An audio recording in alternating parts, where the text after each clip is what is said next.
Hey, thanks for clicking on this video.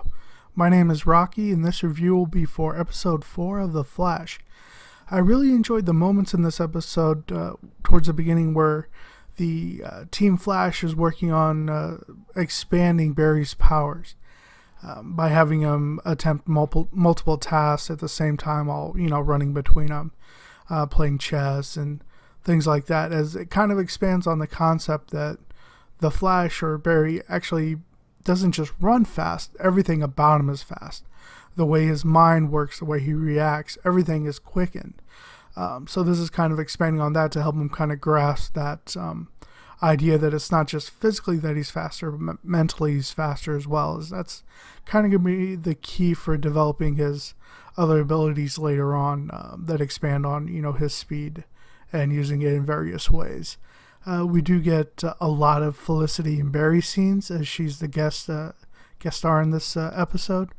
And, we get those sweet moments between them. And, we see Iris's reaction to Felicity and how she thinks she's perfect for Barry. And how Barry is just, kind of geeks out and gets all giddy wanting to see, it as in, see Barry run real fast and see his abilities and everything like that. And just really nice moments between those characters. They, kind of hint at a romance between them, and then later on they kind of realize that they're essentially each other's crushes. They have crushes on each other. They would, they do mesh well together, but in the long run, they don't really think that they would last. That's kind of the feeling I took away from it. As, Barry definitely is in love with Iris, and Felicity, as much as she's not going to want to admit it, definitely still has feelings for Oliver. So, we get those moments between them and, like I said, those sweet moments. And it's nice to see, Felicity smile because she doesn't get a chance to do that too much on Arrow. It is funny that, Barry kind of blurts out that Felicity works with the Arrow and, she's like, you're not so good at keeping secrets, that kind of thing. So those just comedic moments. It's definitely nice to see. And, kind of shows how smooth it can be relating from the characters from the different shows. So, like I said, they will be having, other crossovers later on. Definitely will have, Barry come on Arrow and Oliver come on to Flash. Whether the other characters will transition over, I'm sure some of them will, but get just really nice scenes between those two characters. It was also nice to see in this episode that we actually get some tension within Team Flash. Due to the cryonic gun created by Cisco. He essentially designed it specifically to stop Barry or harm Barry. And as we know, Dr. Wells is very particular about protecting Barry. So he gets very upset at Cisco when they find out that, it's been missing for a couple days. So it's just, and through that we get the introduction of Captiain Cold, also known as Leonard Snart. He is his name in the comics. He's basically the big villain in this episode. And through him, we get a scene where he kills a security guard before Barry gets a chance to save him. And again, Barry's just very heartbroken over that because, he wasn't fast enough to save him because he got hit by the gun. So that's what kind of pushes the conflict between him and Cisco. And also the whole aspect of not being fast enough is a driving force for Barry as well as many of the other Flashes, as it's kind of the key to them growing in their powers, as it seems in the comics the Speed Force is not necessarily, dependent on emotion, but emotion definitely mixes in with the Speed Forces when they're very emotional. It seems they can access more of that speed. So again, they haven't really brought up the Speed Force in this series so far, so when I mentioned the Speed Force, it's kind of just relating to the comics. I do hope they introduce it within this series, but, we'll just have to see how that goes. Now, with Captiain Cold, we get basically the premiere of the Rogues, as essentially he's a man that puts the team together. And he's also, kind of the first villain in this series that basically gets away due to, Cisco, Felicity, and Caitlin essentially running him off from keeping him from killing Barry. And, it's nice seeing, towards the end that Team Flash gets back together. However, this is going to present a problem because now Captiain Cold has seen Cisco, Caitlin, and Felicity and knows that they know the Flash, or the Streak as he's currently being called. So I think that's going to play out later on where he may use them against Barry. That's something that seems likely to happen. It is interesting they are keeping Captain Cold's powers tech-based as opposed to actually having him develop powers from the accelerator experiment like the other characters have been so far. And for me, I think the main reason they're going to keep some villains as tech-based is when they do have the crossovers between Flash and Arrow, having tech-based villains is kind of going to leave it a little bit more manageable for Oliver to, have a good chance against them, as if everyone had superpowers. It kind of would be a little bit unbelievable that, Oliver's going to be able to take some of them out or most of them out.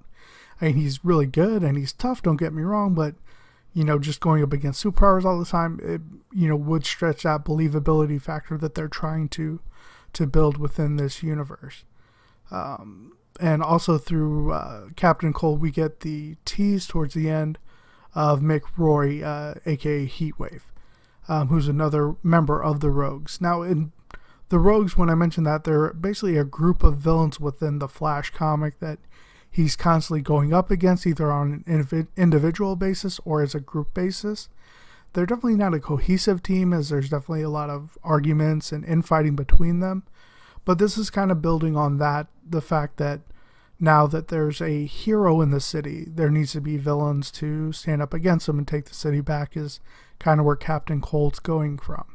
So we're going to continue to see more of these rogues come in and, team up with Heatwave and Captain Cold and go up against Barry. So keep your eye on that. We'll definitely be seeing a lot more villains and seeing them start teaming up, and it's going to get, harder for our hero, but that's when we're going to see some of these other characters start coming in, like Firestorm and things like that. And there's always a possibility that, Caitlin Snow, who's Killer Frost in the comics, she may develop powers in this series and hopefully be on Flash's side, maybe just go by Frost or something like that.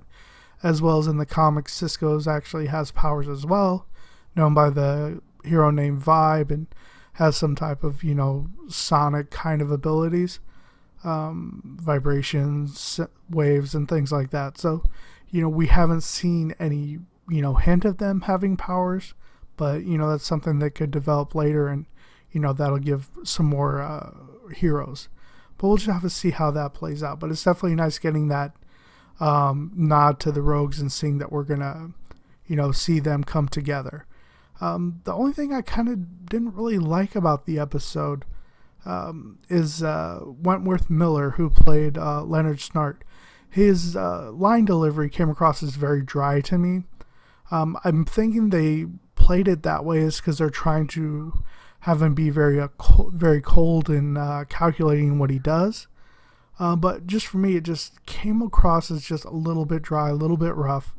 I imagine they'll iron that out as they get more involved in the character, and Wentworth Miller, delves more into the emotional aspects of the character and, things like that. But like I said, that's the only thing that kind of threw me off, and it's kind of just a little nitpick. Flash continues to amaze me and impress me in the special effects, as they're continually, it seems, refining how they're showing the Flash's powers, as far as, the lightning bolts and things like that look like coming off of them. So this is definitely a really strong series, and it's going to be a launching board of some other characters, and it continues to grow episode to episode. I mean, there hasn't been like a low point where it kind of hits. It's just continually growing, so it's got me very excited for the future of this series. Hope you guys are excited for it as well. Go ahead and let me know in the comments below, what did you guys think about this episode? Did you enjoy Captain Cold and how they had him use the cold guns, kind of like he did in the comics, or would you have preferred him actually having, cold-based powers? If you have any comments or questions about anything in the episode or Captain Cold or any of the Rogues, go ahead and put those in the comments as well, and I'll be happy to go over that information with you. And, let's strike up some discussions on this. So, like I said, I'm really excited for Flash. I hope you guys are too. I do hope you enjoyed the video. If you did, go ahead and give me a thumbs up and share the video. And please subscribe to my channel, as I will continue to do weekly reviews of The Flash as well as the other Marvel and DC television shows going on right now, and any shows they may add in the future. That being said, I hope everyone has a great rest of your day. Bye.